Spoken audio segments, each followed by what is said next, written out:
Jebretim dari Timnas Indonesia kita pindah ke Timnas Eropa yang lagi berjuang sama kualifikasi Euro. Dan dari grup A ini ada Erling Haaland yang cetak brace alias 2 gol buat negaranya Jebretim. Norwegia juga menang 4-0 tapi tetap banyakan kita dong 6-0. Gokil. Sementara kalau Spanyol juga berhasil menang dari Scotland dengan 2 gol dari Alvaro Morata dan juga Oihan Sanchez. Ini kalau biasanya Abrar suka beli shampoo Sanchez nih. Saset. Yakin bakal dibahas begitu. Saset ya. Ini hasil dari kualifikasi Euro 2024 Kalau kucing kemarin. bareng gitu ya? Apa tuh? Sancet. Gancet. Gancet lagi. Gancet. Mas, itu udah pernah lo keluarin. Masih Udah disupport. pernah dikeluarin lagi, Mas. Emang pernah gua keluarin? Udah pernah gua keluarin Gancet itu. Kan Sancet baru kita bahas sekarang. Oh, di belakang layar maksudnya. Gue sih baru pernah dengar. Dia udah 3 kali Mas Hari mengeluarkan Gancet itu di belakang layar.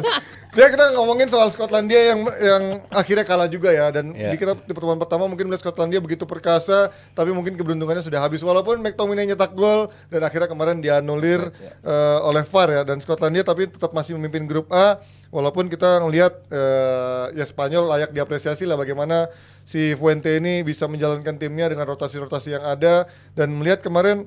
Tapi sebelum melihat Spanyol ya, ini adalah bagaimana bikin orang kesel adalah kualifikasi Euro ini selalu menghadirkan virus FIFA, yaitu adalah cedera pemain yang membuat tim akan ketar-ketir. Karena setiap kali Robertson cedera, ini biasanya di Liverpool lumayan timpang lah, karena back kirinya si Mikas nggak begitu bagus. Kalau dulu pun masih ada Milner, Milner suka maksain ada di posisi sana. Gimana nih? Back yang nggak bisa bertahan tuh, Iya, si Mikas. iya kan? Back yang bisa nyerang, bisa maju tapi nggak bisa bertahan. Berarti lu mulai sepaham sama Koci ya soal si Mikas adalah pemain yang jelek banget ya?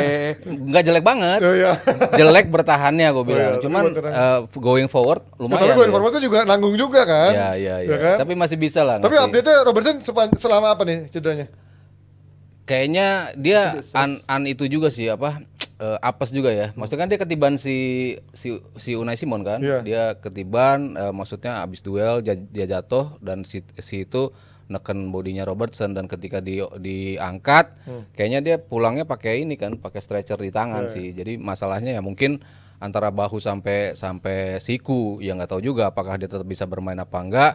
As long as itu bukan kaki kan dia tetap aja bisa bermain. Tapi gua nggak tahu juga, update-nya masih menunggu perkembangan sampai sejauh mana dia akan absen, dan kalau panjang ya jelas tadi lu bilang Liverpool jelas keganggu ya. Iya. Karena ya kita tahu lah sisi kiri itu selalu menjadi masalah. Penggantian sepadan ya. Nggak punya pemain yang betul-betul bisa memainkan pengganti Robertson yang sepadan. Kalau lihat dari Spanyolnya sendiri nih, lo melihat kemarin banyak pemain yang dicoba, ada si Norman, Cahaya. Kamaru. Ya itu kan ada Lenormand. Lu parah Ada lu si- orang Aldi Momino sampai gak jadi. Norman. Ya ada si Saset juga, ya kan, si Sanchez dan juga beberapa Gue belum pernah lihat Sanchez yang- main sebelumnya lo. Hah? Wih, keren. Iya, gue juga baru kemarin sih lihat di highlights itu di juga. Bilbao keren. Di Bilbao Gimana lo bagus ya. melihat si pemain-pemain dari si Fuente ini, apakah akan menghadirkan terus mixing pemain seperti ini? Iya, yang harus Sambil kita mencari ingat ya. dulu bahwa Scotland sendiri lagi di beberapa pemainnya dicoba atau di rotasi di belakangnya ya. Jadi kayak Henry jadi striker, jadi back tengah juga. Terus ada McKenna, bukan McKenna-nya mantan MU ya, cuman Bukan dong, ini apa Aaron namanya McKenna ya. dicoba juga. Artinya sedang mencoba beberapa skema apa namanya di lini belakang, di tengah, di depan juga. Karena Scotland ini bersama Prancis dan Portugal adalah tim yang belum kalah di kualifikasi, jadi masih bagus banget tantangannya gitu. Dan nanti di next stepnya kalau Spanyol seri atau menang menghadapi Norway, Scotland udah lolos langsung. Jadi ya gua ngerti kenapa sih Scotland butuh 1 poin kemarin. Butuh 1 poin Kemarin banget butuh 1 poin aja untuk dia udah lolos. Ya, jadi Scotland sendiri gue lihat nggak ada yang perlu banyak dikhawatirkan sih gitu, karena mungkin kayak tadi Mas Hari bilang, mungkin mereka sedikit layback bermainnya karena Spanyol pun jelas butuh poin dan mereka bakal mati-matian banget, dan kelihatan banget kemarin mainnya cukup apik. Bukan yang sangat bagus ya, cuman cukup bisa melawan, dan ya rotasi pemain yang tadi Panji bilang bisa dianggap sebagai salah satu keunggulan atau keunggulan demografis dari Spanyol, karena mereka diberkahi dengan banyak sekali pemain bagus. Jadi ya termasuk pada akhirnya Yamin Lamal juga bagus, Lenormand juga bagus. Artinya bahwa Spanyol yang gue gak ngerti kenapa kipernya Unai Simon lagi gitu, kenapa nggak coba kiper lain. Bagus tahu. Bagus sih, cuman Simon ada David Raya gitu. kokoh dia. Ya, memang kiper sih kayaknya udah sih menjadi ya hak milik ya. jadi hak miliknya Simon sih sekarang ya. Iya Tapi sih. Raya sama Sanchez mungkin masih bisa. Kan ada ganti-gantian Ya, di begitu Raya pindah ke Arsenal dan Sanchez pindah ke Chelsea, makin itu kuat. makin besar peluang mereka untuk bisa goyang Unai Simon Iya, gitu. tapi sejauh ini kan memang dipersiapinnya Unai Simon dari era si Enrique diterusin lah sama ini, karena kan kalau posisi kiper lumayan krusial ya, pengertian sama sesama back yang udah pernah, ya Simon yang paling senior lah bisa dibilang seperti itu. Jadi wajar kalau dia menjadi pilihan utama gitu. Cuman nerusin apa yang biasa dibuat sama Enrique, di mana dia tuh bisa menelurkan hingga 30 debutan kalau nggak salah. Sejak dia baru jadi pelatih. La Fuente ternyata bisa nambahin juga. Lamine Yamal dia masukin, tadi termasuk si Norman. Itu main di karena pemain-pemain yang lagi bagus main di La Liga. Norman lagi luar biasa tampil di Real Sociedad. Lalu si Sanchez lagi luar biasa main di Bilbao. Ini pemain baru dikontrak sampai 2032 Ji. Sama Bilbao. Tapi Bilbao emang gitu kan, pemain-pemain asli basket kan dia sikat semua udah. Emang pemain basket doang yang bermain di situ. Kan, Sampai 32. Terus Mikel Merino di Sociedad juga lagi bagus. Oyarzabal udah pernah main sebelumnya, lagi bagus juga di Sociedad, dipanggil lagi. Lalu di cadangannya kalau kita lihat tuh ada ya Pau Torres masih, Fabian Ruiz, Brian Zaragoza, pemain Granada kemarin yang ngegolin 2 gol ke Barcelona. Itu luar biasa bagus, lagi bagus, dicoba juga. Joselu, pemain kesayangannya Panji dipanggil juga. Emang tapi kemarin nggak ada kan? Ada, masuk babak 2. Oh iya, gua nggak lihat. Joselu, David Raya, David Garcia, Ansu Fati, Zubimendi, Fran Garcia-nya Madrid, sampai Jesus Navas tetap dimainin. Kemarin justru yang menghadirkan perubahan tuh ketika Carvajal diganti sama Jesus Navas. Kayak Indonesia kemarin, final pertama, kedua, final thirdnya emang jelek juga. Mereka karena si Scotland tampil luar biasa dari sisi defense, ngedobraknya tuh agak susah. Lo kehilangan pemain kayak Gavi, lo kehilangan pemain kayak Pedri yang biasa bisa melakukan penetrasi ke dalam kotak penalti, tapi itu yang kemarin agak sulit untuk dilakukan oleh Spanyol. Tapi yang gua heran sekarang adalah apakah sekarang Morata kembali menjadi Morata yang kayak di awal-awal dulu menjanjikan atau ini hanya menjadi siklus Morata aja kelihatan bagus Alvaro sedikit. Morata kan kalau kualifikasi bagus terus sih. Iya kan, tapi di klubnya pun juga lagi lumayan kan. Di Atletico Madrid lagi bagus. Apakah ini menjadi kan dia juga pun sekarang baru perpanjang kontrak juga kan sama Atletico Madrid. Apakah ini akan menjadi the rise of Morata karena kematangannya nggak cuma di level klub, di timnas pun kayaknya hampir nggak ada pesaing kuatnya selain Joselu kali ya.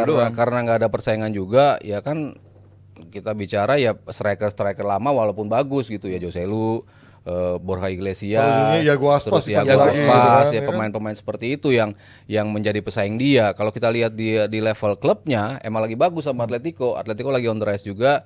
Di awal musim kemarin di pekan-pekan awal bagus, tapi sekarang dia lebih konsisten nih, lebih kelihatan konsistennya di Atletico. Jadi ini bisa dia telurin dia sambung ke timnas. Di timnas kan dia juga selalu menjadi pemain yang secara reguler mencetak gol terus juga kan buat Spanyol. Jadi wajar ketika sekarang ya Spanyol strikernya siapa, ya menurut gua Morata.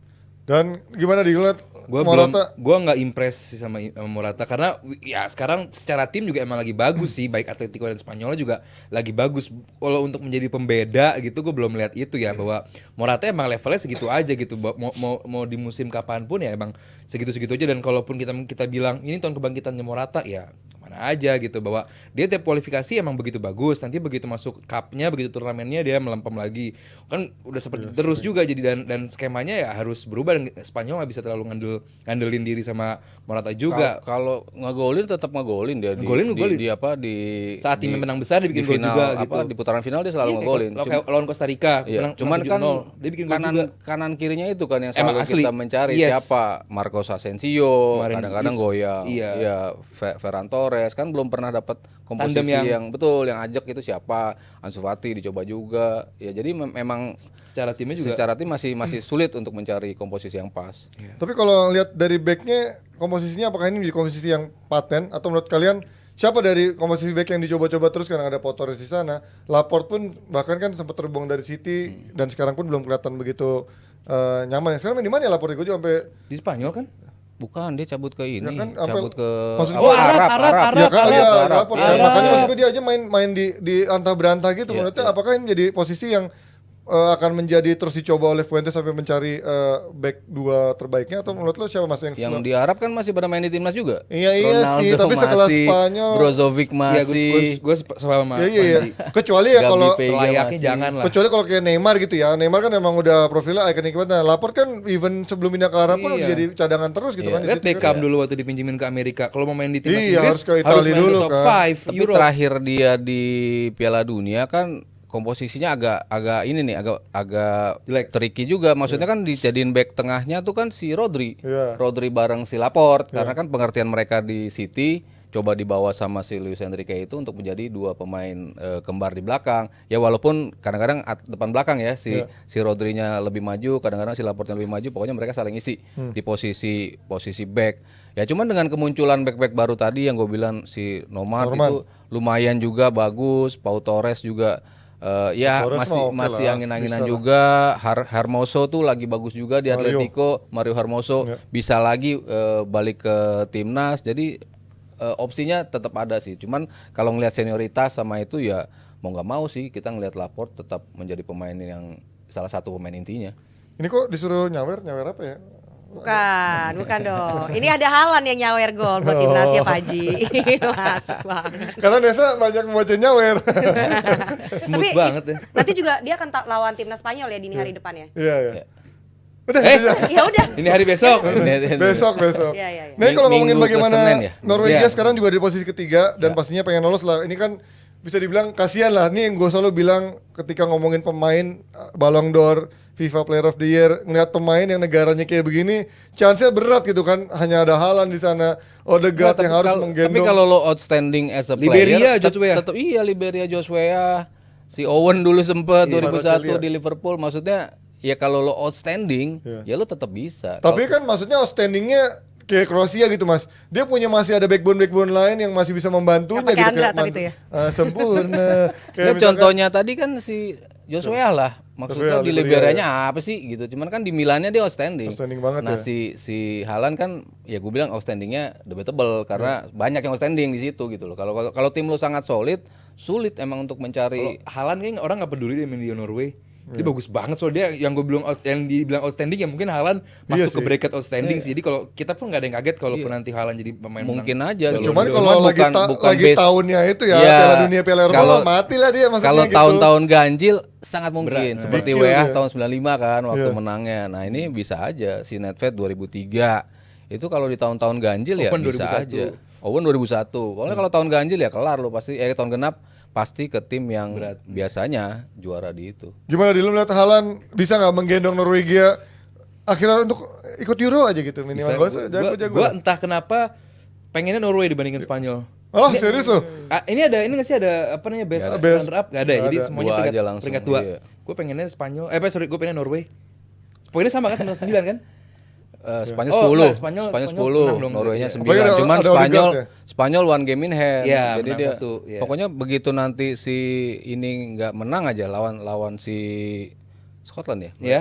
Lawan Spain itu iya. pasti berat kan ketika dia nggak menang. Haaland 2 gol kemarin. Sebenarnya juga ada main-main lain ya kayak Odegaard. Sorloth juga Sorloth oke. juga lumayan ya. Odegaard? Ya. Odegaard. Ada Sander Bergwijn juga Iya. yang maksudnya nggak jelek. Ada Ayer yang kemarin bisa digembur MU nggak jebol-jebol itu Ada kan. Tapi Riese, akhirnya jebol ada juga. Henningberg. Oh, udah nggak main ya? Enggak, itu mah zaman dulu Henningberg, Ronny Ada Johnson. bek Napoli juga tuh yang Siapa? bek Napoli bek tengah yang botak. Oh si ini, iya Odegaard, Odegaard, yang dari Brighton zaman Iya, dulu juga iya, kan. Iya. Ini Kipernya juga kiper Brighton kan? iya si, enggak, kiper bukan Brighton Belanda, tapi kiper Belanda kemarin yang di mana dia? Nilan tuh kemarin di mana ya? Jelek tuh Nilan tuh Iya, mainnya. benar. Gimana Mas, ngeliat peluangnya Norwegia untuk bisa nggak mencuri Spanyol momentum? Mas Haryo sih. Berat sih udah telat maksudnya. Karena Spanyol one hand in game itu ya. Untuk Spanyol one game in hand terus untuk bisa ngejar itu Spanyol lebih sering berada di posisi itu gitu. Sementara Norway terlalu berat gitu. Untuk 9 lo bisa menangin, lo masih nunggu harapan lawan Spanyolnya kan. Lawan Oh, Spanyolnya iya, terus iya, nanti iya. lawan Close game. iya susah menurut Secara gue. poin udah nggak mungkin ya. Tapi inilah maksud gua apesnya tim-tim kayak gini ya mungkin untungnya kayak Lewandowski selalu masih ada yang bisa ngimbangin di tengah juga Tapi belakangnya. kalau tim-tim yang biasa kayak Swiss itu kan lolos Tapi kan terus. itu juga tergantung undiannya Mas kadang-kadang kan yang menguntungkan mereka ya mungkin sekarang dia sama Spanyol sama Scotland. Iya loh, bener bagus Nggak poinnya. se- Swiss nggak loh. Iya, tim-tim kayak gitu Main kan. Swiss kan ya Allah. Tapi Swiss sekarang udah jelek loh 2 tahun terakhir Iya, kan. Kan masih mimpin klasmen. Iya. Iya. Sekarang Itu bagus loh kalau buat kualifikasi lolos- doang dia jagonya. Iya, lolos terus. Syakiri lagi kan. Kemarin ngalahin Prancis kan adu penalti Swiss. Iya, Yang mana sebenarnya. pasti ini? Iya, yang waktu Euro kan. Oh, Euro ya. Oh, Euro, iya Adu iya. penalti yang Sommer tuh kiper lu. Iya, Iya. Swedia kan juga biasa Iya, itu makanya bracketnya bisa lolos juga. pemain-pemainnya. Berarti emang Haaland memang tidak ditakdirkan untuk bisa memimpin negaranya membawa ke level yang lebih bagus. belum, masih muda. ada banyak Masih waktu banyak ya. waktu, belum, Di saat belum. yang lain lagi pada apa regenerasi lagi pada hancur semua, mungkin Iya. Haaland bisa membawa Norwegia akhirnya kembali ke Piala Dunia lagi atau Piala Eropa lah ya. Swiss, bener. Betul. Dan Panji kita masih akan bahas kualifikasi Euro, masih ada bahasan menarik lainnya, jadi langsung aja kita next episode.